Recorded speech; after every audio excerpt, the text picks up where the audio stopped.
You're listening to the Deadly Uncle Podcast, a safe space for Deadly Uncle conversations. What a wonderful time that we've had off here. This is the second season. We want to send a big shout out to Canadian Council for, helping us get this new place here. This is season 2 of the Deadly Uncle podcast. There's a lot of things that happen with Trent and myself. Life happens, good, the bad, the ugly, and it's great to be here to have a healthy conversation here. That's what this is, the Deadly Uncle podcast. That's right.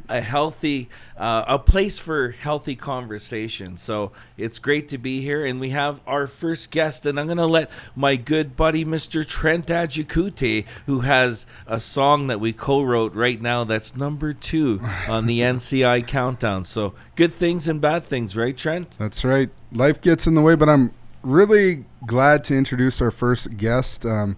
Creeson Agecoutay is from Cowessess First Nation, and we just had a little conversation beforehand to find out how we're related. But we want to welcome Creeson to the podcast here, and we'll get him to start off by, just telling us a little bit about yourself, Creeson, where you came up, what you do now, and we'll just start asking you questions after that. Sure. Yeah. Hey, Trent and Curt. Thanks for having me on the Deadly Uncle podcast here. I really appreciate it. Happy to be here. My name's Creeson Agecoutay. I'm from Cowessess First Nation in Saskatchewan, Treaty 4 Territory, southeast corner of the province. Born in Saskatoon. My dad's part of my family is from Moose Factory in Ontario. So I have family in Ontario and Saskatchewan. Grew up in Saskatoon for a little bit. Spent most of my childhood in Cowessess with my friends and family there. Learned a lot about my self-identity and culture in Cowessess, and finished grade 12 in 2005. And then I moved to Regina and went to First Nations University of Canada and got my taste of what university life is like. And wasn't sure what I wanted to get into. And my student counselor, Tom Twist, got me into journalism. He got me into the Indian Communication Arts program. Did that, got hooked into journalism. And it's a funny thing because I grew up watching CTV News. And from university classes, it moved into University of Regina School of Journalism. Got a job at CTV Regina. Fast forward to today, I'm the Atlantic Bureau Chief for CTV National News based in Halifax, Nova Scotia in Mi'kmaq territory out here on the East Coast. I'm happy to be here. That's kind of like in a cold notes. Oh, geez, my voice cracked there. I felt like I was 16. You must have excited me there, Creeson. What I was going to say is, that's an amazing story to see where you came from to where you are today. Now, maybe we'll start things first. You grew up on Cowessess, and then you went to Regina. What was that first, transition for you moving into the city from the reserve? I remember when I graduated high school from Cowessess Community Education Center in 2005, I was really nervous because a lot of my teachers and people in the hallways were my aunties and my cousins. My friends were my cousins. So very family orientated. I'm sure as you all know, growing up on the reserve, for everybody listening who's on the reserve right now. And then, having to leave all that and move to Regina. Bigger city, concrete jungle. I moved in with my sister and took the bus every day to get to school at the University of Regina and the First Nations University of Canada. I really liked having classes at the First Nations University because it was so small. So it was a nice foot in the door, a nice introduction to university life. It wasn't those big auditoriums with lots of students. And I was just like every other kid fresh off the res. Nervous, shy, scared, unsure of myself. It killed me to get in front of, dozens of people, let alone hundreds of people at university to do a presentation. But I just kept pushing myself. and getting out of my comfort zone, out of my shell. And that was the same when I started working at CTV. I was really shy and nervous, but every day is a step forward, I guess.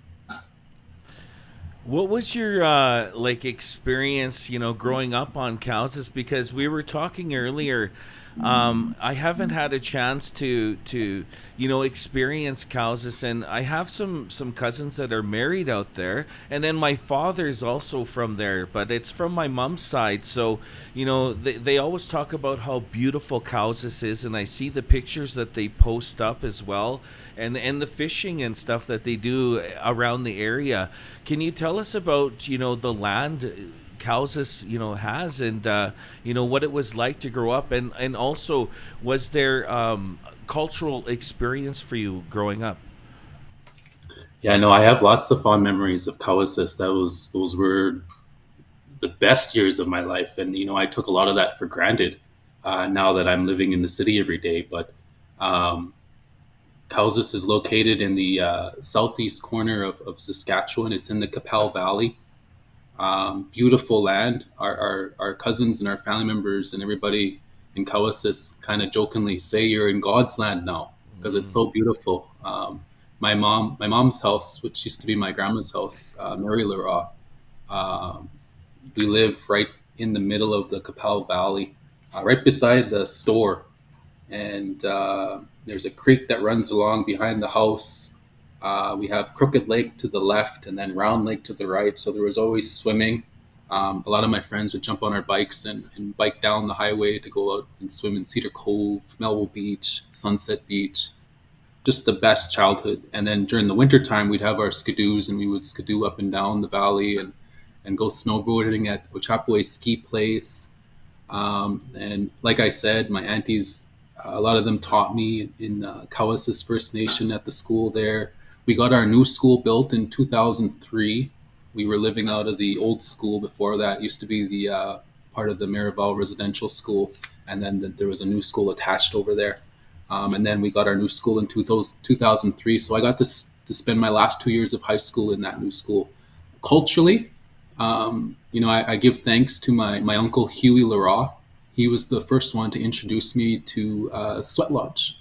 And introducing me to ceremony and culture and taking part in that. And then, tagging along with my friends to go to round dances and go to powwows around Carry the Kettle, Ochapowace, Sakame, Kakawishtahow. A lot of jumping in the car as you were with kids and going to see the powwow and doing rounds and making powwow rounds and everything. And it's those are the best years growing up. And honestly, I took a lot of it for granted. I do miss that life now. So you said your Uncle Huey introduced you to ceremony and that type of thing. Were there other strong male role models as you were growing up that helped kind of shape who you are today? I was raised by my single mother, Claudia Agecoutay, and she worked at the school, and then she worked at the Cowessess band office, and then later in life in Sakame First Nation at the band office there. So I looked up to her a lot. She instilled a very strong work ethic and the importance of education. And she also would joke around and say, you have expensive taste, my son. You have to go to school and finish grade 12 and finish university because I can't pay for everything you want all the time. Sounds like a good elder, yes. Yeah. No, I made sure I went and got my school done and my university done. And in terms of other male role models, I had my Uncle Chester up the road. Whenever I saw him, he was always working as well. So again, instilling that strong work ethic. In the wintertime, he would push the snow and clear the roads for people, especially the elders' homes. And in the summertime, he'd be working on people's cars. Today, he has a tire shop that he runs out of his home. So he's always working all the time. My dad left when I was around 1.5 or 2, so I didn't have a dad growing up. he went back, from my understanding, he went back to Ontario later in life, but he wasn't around. So it was just my mom, and then later in Cowessess, my niece moved in with me, and she's like my little sister today. So it was me, my niece Jade Agecoutay, who's in Saskatoon these days, and my mom Claudia, who's still in Cowessess these days. And I call her time to time, weekly, check in on her, because since I'm all the way over here on the East Coast in Halifax. Yeah, I just want to thank you for mentioning the strong woman, the strong female that you had in your life, because sometimes the females in our lives are the male role model as well. They're both, especially like when there's not too many males around. So thank you for mentioning that. I just want to ask you about how did you get in the direction of choosing your schooling and your career? What drove you to choose that direction? Our time together, me and my mom, she'd go to work at the band office. I'd come home from school. She would make supper in the evenings, and our time together was at the dinner table. And we'd watch CTV News, CTV Regina at 6 p.m. And then we'd gather around again to watch Lloyd Robertson on CTV National News. And that was my childhood with her. We'd watch the news and see what's happening around us in Regina, see what's happening around us nationally across Canada. It was like a view into the bigger world while living in Cowessess, and that was our life day to day. And I remember watching Nelson Bird. He's a longtime reporter for CTV Regina or CTV Saskatchewan, and I remember watching him. He was doing reports out of Holland, other big stories with First Nations veterans, and bringing the Indigenous soldiers that died out there, bringing their spirits home. And I remember watching that special and thinking, wow, if he can do it, I can probably do it as well. And I told my mom one day, and I forgot it way later, but I told her, I'm going to do that job one day, Mom. And then when I started going to First Nations University and taking the Inca course, Nelson Bird was teaching the TV portion of it. So I got my foot in the door with him, my introductions with him, and I met him. And we produced a half-hour Eyes on the Street student documentary, and they made me host. And I didn't want to be a host. I was too shy and nervous. But all the students believed in me, and me and Cassandra Pikiq, my friend, we hosted this documentary special, or this little student special, and part of it got put on Nelson Bird's show on Indigenous Circle in CTV Saskatchewan.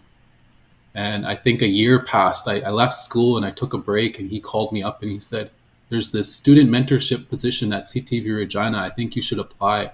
And I applied with a few others, and I got the job in 2008.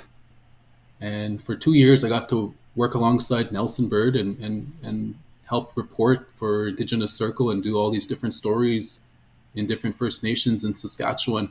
And a lot of specials too. We went down to Gathering of Nations at the powwow in Albuquerque. We did a Healing Earth, medicine stories in Akwesasne. All different kinds of stories. We even did a special on Indigenous suicide or suicide and how it's impacting our people in our communities.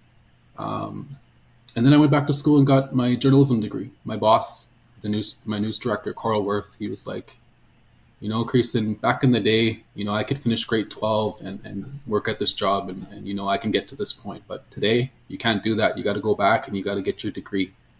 So I went back to university and I got my degree at University of Regina School of Journalism. I think 25 of us graduated. I think there was only about 3 Indigenous people out of 25 that were the students that were Indigenous. We need more Indigenous journalists, more Indigenous reporters. There's definitely not enough. That's what I wanted to say is, like, you were lucky to have that person on the TV in Regina to inspire you. Like, where we grew up here, I don't remember any Indigenous reporters. Paul Custer, I remember in the 90s in Calgary here, was an Indigenous reporter, but it's not something that we saw a lot of, which was Indigenous representation and the importance of our own people telling our own Indigenous stories. It can't be stressed enough. Like, we shouldn't have to have our stories told through a colonial lens. So like what you're doing is very important, but you're right. Like we need more Indigenous journalism. I work in radio here in Calgary for the Windspeaker Radio Network, and we can't right now find any Indigenous on-air hosts that have went, into broadcast or anything like that. So I think I'm the only status Indian in our organization on air. We have other Métis people and stuff. Like I'm not saying anything about that, but there's no we don't have any Treaty 7 representation in our station here in Calgary. So we have nobody representing the Blackfoot, the Tsuut'ina, and the Nakota people here. And so I'm here and I do an afternoon drive show, but in some ways I feel like I'm just an outsider here. But I still have to be the one helping to tell the stories of the area, right? Yeah. I think a lot of the universities, the media, communications, journalism schools need to reach out to our local First Nations and get more Indigenous representation. It's important. A lot of our stories aren't being told, or are being pushed to the wayside, or are not being told with an Indigenous perspective. And I think that's a disservice to all of us across this country when we don't have an Indigenous perspective as much as we should. And you know what? Me being an Indigenous journalist, the appreciation goes a long way when I show up and I'm doing a news story with them. They have more trust with me because they know that I have a lived experience similar to theirs, that I was brought up the same way that they were brought up, and I know the issues and what's going on, behind the scenes with whatever story we're working on. So there's a lot of similarities when I do connect with a lot of people who are Indigenous, and we do a story together. Yeah, no, I think it's super important. I travel around. I'm lucky enough to work with a lot of youth, and that's what I tell a lot of the students is, capture those stories. I'm just starting to get into film myself, and I'm shooting a documentary, and I shot my first one. And the original idea was to capture those stories from our elders, just because myself, I grew up in Calgary, so I didn't have that chance to hear those stories from Cowessess, to hear those stories from George Gordon's, and so I wanted to capture those, even just with the little gear that I had, which wasn't very expensive gear, but it was just to capture those stories and the laughter and from our elders. I think that's so important to get those stories, because even I shot my dad's story, and then 6 months later he passed away, but I have that story now, so it's like gold. Like I have his interview, and I think it's important for us to become journalists in our own way, even just with our cell phones and stuff, and capture those stories. Yeah, no, that's a good point to make. To all of the young journalists out there that or would be journalists or want to be journalists, these phones go a long way. You can do anything with these phones. You got voice memos for interviews. You got video for video, and anyone could tell their family story or their community story just with the phone. Mm-hmm. That's totally. And so I just wanted to ask you too. So what brought you to where you are now, and what was it? And tell us about the land and the Indigenous people that surround you. Tell us the difference. Oh man, let's see. Let me just go back to my memory box here. So I got to host Indigenous Circle once I finished university in 2013. And I got to host that show from 2013 to 2018. And I think we produced around 22 shows a year. So a lot of driving around the province, a lot of finding different stories. I worked with a lot of different Indigenous reporters to help produce the show every day. We recorded the show every Thursday. And then after the show got winded down in 2018 by the company Bell, I switched to daily news every day in Regina. And then I applied for a job in Saskatoon, and I worked for CTV Saskatoon for a while. And that's when they really, believed in me.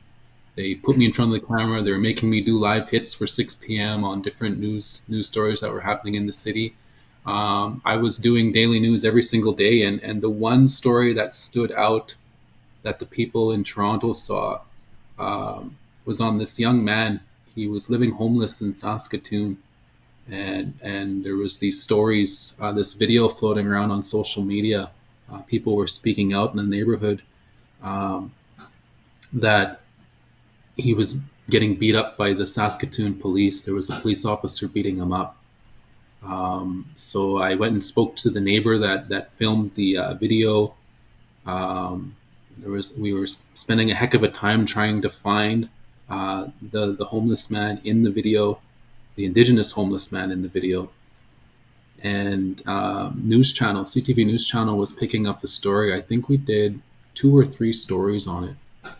And it was this police officer. So the story was this young Indigenous man living on the streets. It was a really hot day. He was drinking from a hose in this apartment block, and people called the police saying he was being disturbing people. And then he was disorientated, and he went in this backyard beside the apartment, and this lady that I spoke to in the backyard said, I could understand he was hot. He wasn't all there. He wasn't feeling too well. He decided to lie down. And then the people in the apartment next door called the police. The police came, and they were trying to get him off the property. I didn't have a problem with him in my backyard. He was getting out of the sun and out of the shade. And it turned into a fight. It turned into a scuffle. The young man didn't want to be arrested or taken away. They were fighting, and then the neighbor across the alleyway came over with his phone and started filming it and caught the whole fight on camera. And, people can take that video in different ways, but a lot of people on social media were saying, that it's abuse of power what that officer is doing. That young man just wants to get away. He doesn't want to have anything to do with the police. So that was the kind of the story that we did. News Channel ran that story. My partner, Tessa, worked with the homeless community in Saskatoon and found him. I want to say maybe 2 days or 3 days later. So I did a phone interview with him, and I did a web story just about, his first account of what actually happened. He said that, I was going up and down the streets. I had a box of pop that I was giving out to people to keep people cool. I saw this hose. I wanted to take a sip of it because I needed some water. It was so hot. And then the police came, and before you know it, I was, wrestling with this officer, and this officer was beating me up. So he's lived on the streets many years. What I found out was he was getting medical attention in Edmonton, ended up on the streets, was slowly trying to get back home to northern Manitoba. And so Saskatoon was his next spot, and he was just waiting to get enough money to keep going east. So yeah, that was the story, and I really wanted to shed light on his lived experience and what was happening with him. And all the other media was following it, but I was thankful that my partner Tessa was able to find him, and we were able to tell his side of the story. And then once that story got aired, CTV National News called me and said, "There's this job in Ottawa. Do you want to apply?" So I got the job in Ottawa.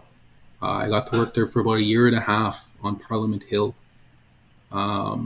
learning alongside Joyce Napier, Annie Charles, Annie and Kevin and Evan Solomon. So a lot of people that's been working on the Hill for a number of years. Just really thankful for that opportunity to learn from everybody and learn from all the, expert people. It was a lot of learning on the fly and on the go.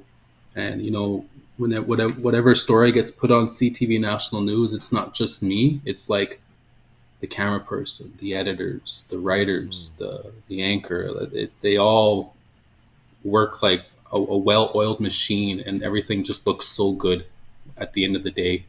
I'm just thankful for everybody at CTV National News every day to help me and support me in what I do. Well, the story that you told about the gentleman, the homeless gentleman, and the police, it got me, kind of sparked my mind. I've worked with the homeless community as well, but in the stories that you've told, our community does have a lot of trauma, and has any of the stories been too much for you to handle, where you had to step away, or like, because it is a lot, like you're telling traumatic stories a lot of the time, right? And how do you maybe deal with that, with the trauma that you take on from other people by telling their stories? I go for a lot of walks, make sure I get outside. I smudge a lot too. Try and get that I guess that energy, try and let it go, try and not carry on to it, try and make it so it's not mine and I'm holding on to it. So a lot of smudging, a lot of walks, a lot of, talking about the day with my family and my mom, and even Nelson. I give him calls and we kind of debrief on the day. When we did the suicide special for Indigenous Circle, that was really heavy. And we went to a lot of ceremonies, and we went to a few sweats during that time, because that was, those were some really hard to tell stories and hard to hear stories from people who have dealt with suicide firsthand. Don't keep it bottled up. You gotta debrief with your family, go to your support systems, talk about it. Because journalism, this reporting job, can be hard at times. There's many times where I've gone to fires where there's families, in crisis, or I've gone to accidents, having to film it for news, and it's tough. This job is rough sometimes. Yeah, no, it sounds like it is, because, and your partner who had worked with the homeless community, I did the same thing for about 6 years in Edmonton, and it was hard for me, like, because I met friends from even high school that were living on the streets in Edmonton. I met one of my cousins is addicted to methamphetamine, and she's been on the streets for years in Edmonton, and running into her like that started to bring back my own, like, childhood traumas and stuff like that, right? And to get me questioning, why am I like this, and why are they there? How did our paths separate so quickly? And I think we can spend a lot of time in our own minds wondering why, when we should be finding positive ways, like you said, like find somebody to debrief with. That's important. Like you have to talk about this stuff, even though it's hard and you don't want to dump it on other people, but you have to be able to, let your feelings be known about what you're experiencing through these other people's trauma, right? Like, it's important. Yeah, I know back in the day, when I was younger, and when you guys were younger too, don't tell anybody. Yeah. Inside, be a man. Exactly. Yeah. But we're finding out that's not the way to go. You got to debrief. You got to talk to people. You got to find your support systems. If something's really bothering you, you got to let it out, and don't be afraid to cry. If you got to cry. That energy will feel so good once it's released. Exactly. No, I totally agree, and that's something that we have discussed, and it's the whole basis of this whole podcast is having a space for Indigenous men to have a conversation.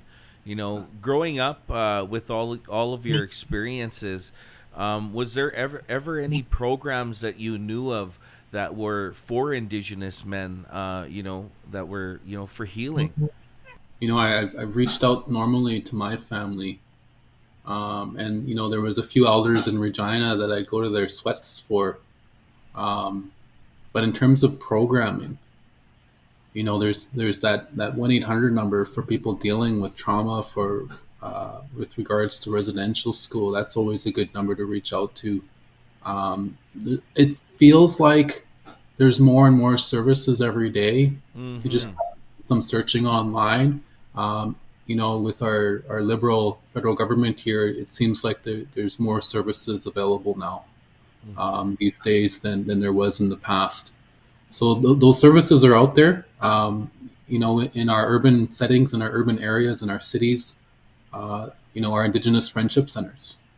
is a good place to reach out and look for services. Our tribal councils, our Indigenous student centers at the universities. A lot of those services are available for our Indigenous university students. I think a lot of that is just a phone call away, and we all got phones, we all got access to the internet. All those services are there. Yeah, no, that's exactly why we wanted to create this. So, men can join in from their phones, from wherever they're at. And let them know that it's okay to reach out for help. Because, like you said, growing up, we were told, don't cry. Like, for one thing, especially when I was a little kid, don't cry, be a tough little Indian, that kind of thing, right? Like, that was for my kokum, and she didn't mean anything bad by it. It was just the way they were at the time, right? It's from the residential school, for sure. That's just, and it's funny because when we talk about that, there's different stages of the residential school. There's the 60s stage, the 70s stage, and then my brother in the 80s, when he went to the residential school, he said by that time it was all the children that were abusing each other. So there was different stages of that. It came from the staff, the staff onto the children, and then the children onto the children. And I think that's what caused a lot of our mentality here as Indigenous people today, the crabs in the buckets. It's a survival's mentality to survive that school, I think, Yeah. It's so much damage in that residential school and intergenerational trauma. Go ahead, Trent. No, I was just going to say, like it's been going on for how many generations, right? And we have to be able to recognize that we have been through a lot of trauma, and we do need to put in the work to get past it, right? Because we've seen a lot of things growing up, experience things that we probably shouldn't have at a young age, a lot of us anyways. And if we don't normalize the fact that we need help to get through this sometimes, it's just, we're never going to heal the way we need to heal. Top way. Yeah, I totally agree. Well, Creeson, I know you've done a ton of stories in your time, and I just want to ask you a little bit about your trip to Rome. Because you went on that trip with the AFN when they went to meet the Pope, right? Can you maybe go through a little bit of that, what that was like? Because I know another one of our relatives was there running camera too. Richard, yeah, like that. Richard's my first cousin, and I haven't had a chance to talk with him about that, but I did see pictures that you were both there, so it kind of intrigued me as what that experience might have been like for you, because I knew it must have been a heavy experience. You're taking residential school survivors right to the Vatican. So how was that? If you don't mind talking about it. If you don't want to talk about it either, that's fine as well too. Oh yeah, no, I don't have a problem with that.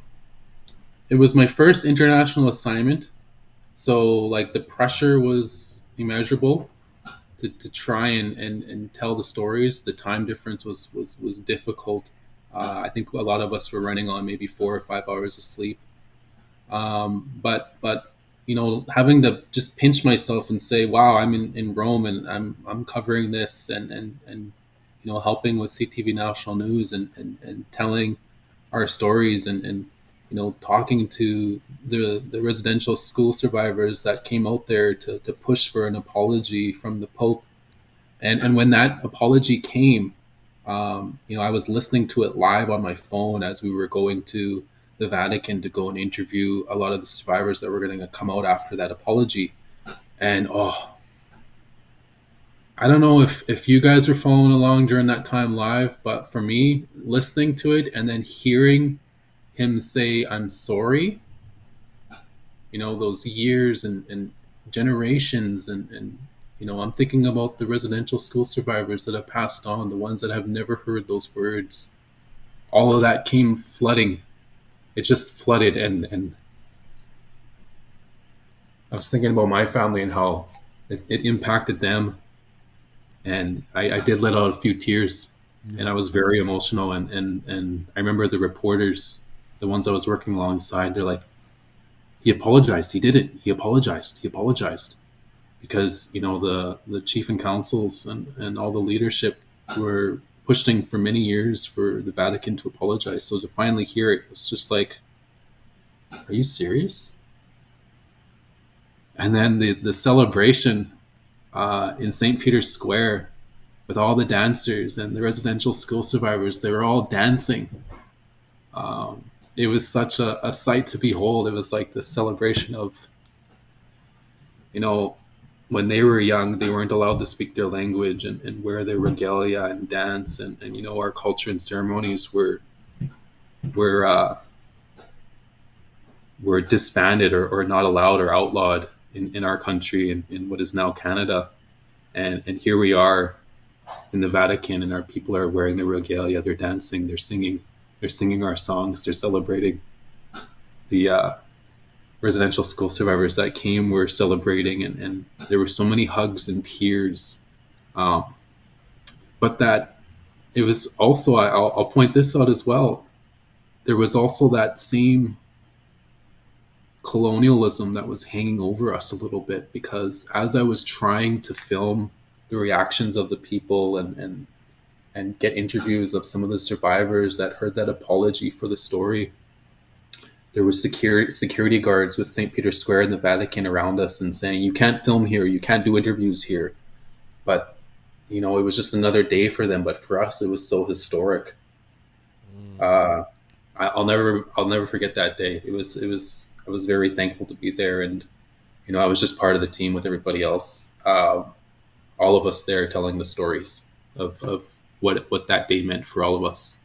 That's amazing. That's amazing. And I guess that's one of those stories that would almost change your life.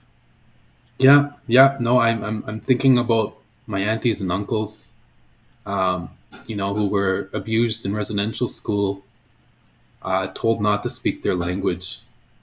My mom, who, you know, grew up learning bits and pieces of Cree, but, you know, my grandpa and grandma never really taught my, you know, their sons and daughters Cree as much as they should have, and you know, probably to protect them, to help them learn that new Western way of life and get an education and get university education and all that. You know, I was thinking about them, and I was just so thankful that I could be there and help tell this story. And you know, I thought about all the survivors. It was a lot. It was a lot for all of us. Sounds like it was, for sure. It was, I didn't follow it live or whatever, but I did follow it because I knew Richard was there. I knew you were there. We have friends that were there playing fiddle. Brianna Lazat and Alex Kustorok were there.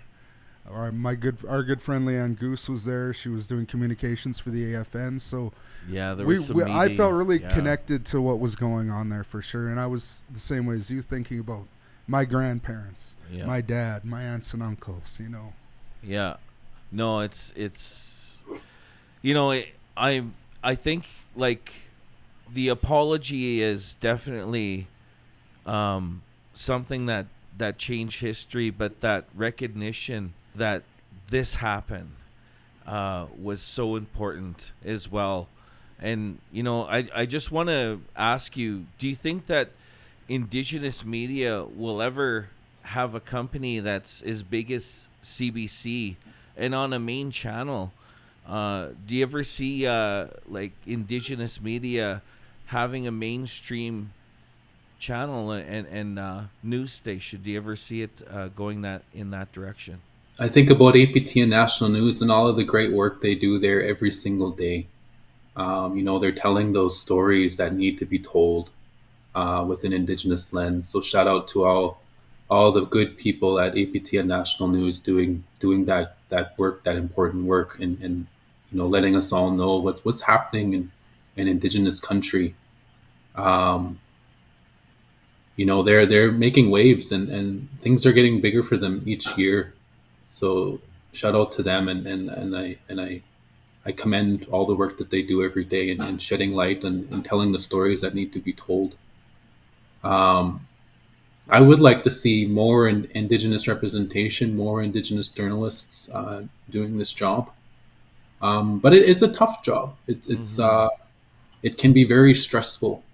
Deadlines, coming to work every day at the same time, and having to fill off these deadlines and stick to these deadlines. That's a tough job, and it's a skill that you really have to learn and go through the trenches every day.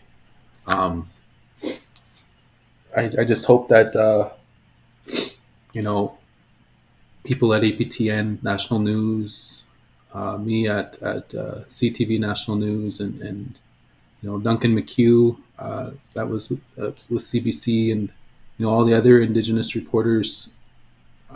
Keep doing your work, keep inspiring, because our younger generation is watching, and maybe one or two of them will decide a career in journalism, and we'll keep that circle going.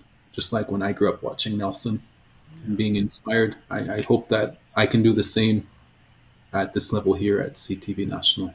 Well, I think you're doing some of the hard work right now. Is like you've opened doors now, and you're giving us, representation at a national level, which is important. Like you said, you had Nelson to see growing up. Well, now there's a whole generation of kids that have you to look to.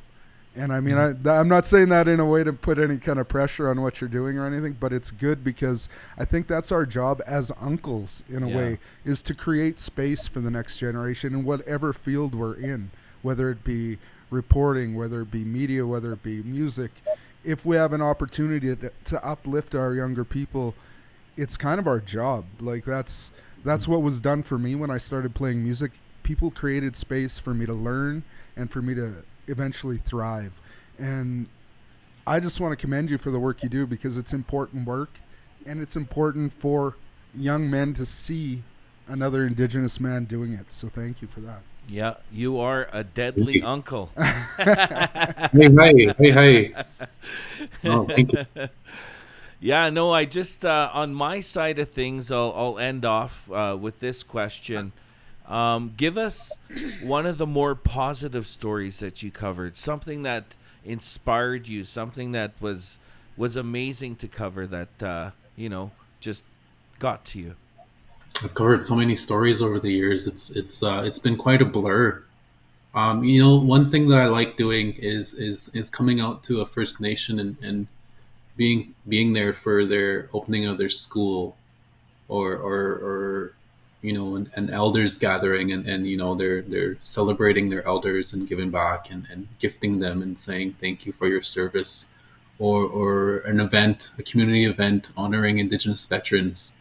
I did a lot of those stories. People would email me or call me and ask if I can come out, and they were so thankful to come out there, because they would open the door and send the same invite to the other media organizations, and a lot of them wouldn't go. A lot of them wouldn't come, and it's numerous reasons: short-staffed, too far, the travel's too far. We don't have enough people. Numerous reasons why other media organizations couldn't go, and I would load up my car with the camera and the tripod and go and tell that story, and get those happy faces and hugs and thank yous, and that's who we are. We're all tight knit and close knit, and we do give thanks to our veterans and our elders, and even if it's just a grand opening of a school, that's success for the next generation, and they're always so thankful when I come out. Working at CTV National News, unfortunately, I can't do those stories as much, because the stories I'm working on now are about stories that are affecting thousands of people. So it's like the snowstorm that we did yesterday, that we covered, this Alberta clipper that's coming through here. So I can't tell those stories, unfortunately, as much, but I still get those story ideas. People still reach out. There's a protest at Annapolis Valley First Nation right now, and they've been reaching out, but I've been handing the story off to the local reporters at CTV Atlantic to see if they can get out there and go do the story. And I also give some of my story ideas that I can get to APTN National News as well. We're buddies, we're friends. So any Beautiful. Story ideas I have, I knock on their door and say, here, I got the story here. Can you go and get it? Because I'm busy with the Alberta Clipper, or I'm busy with the Upper 10 Talon fires, or Hurricane Lee that just came through here not too long ago, a few years ago. So That's amazing. That's awesome. Well, Creeson, thanks for your time. Like, this was enlightening for me. I got to know you a little bit better, and I really appreciate, like I said, the work you're doing in the community for the next generation. They can see that representation, and it's just so important. And I'm just so glad you could take a few minutes here today and share your story with us. Thank you so much for being a guest on the Deadly Uncle podcast. thank you, Curt. Thank you, Trent. You're listening to the Deadly Uncle Podcast. A safe space for Deadly Uncle conversations.